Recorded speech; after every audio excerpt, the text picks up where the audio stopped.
చూడండి, ఇలాగ వాటర్ వేసిన తర్వాత కారం చాలా కారంగా ఉందండి. కనుక్కోవడానికి కొంచెం లైట్గా కనిపించవచ్చు మీకు. చాలా కారం వేసాను. 200 స్పూన్స్కి చిన్న చేప 300 గ్రామ్స్కి వేసానంటే చాలా ఎక్కువ. పచ్చిమిరపకాయలు కూడా చూస్తారు కదా. ఓకే అండి. ఇలా నేను ఇప్పుడు గ్యాస్ మీద పెడతానండి. హాయ్ ఫ్రెండ్స్, చూడండి మన చేపల పులుసు ఇంకా రెడీ అవ్వలేదండి.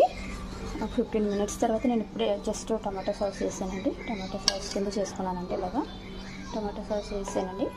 ఇప్పుడు ఒక 10 మినిట్స్ ఉడికిన తర్వాత ఇప్పుడు చింతపండు పులుసు వేస్తానండి. హైలో కదండి, సగం మీడియంలో పెట్టుకుని కుక్ చేస్తున్నానండి. మూత పెట్టేస్తున్నానండి. చాలా కారంగా ఉందండి. టేస్ట్ చూసాను, సాల్ట్ సరిపోయింది. చింతపండు పులుసు వేసిన తర్వాత ఇంకొకసారి చెక్ చేస్తానండి.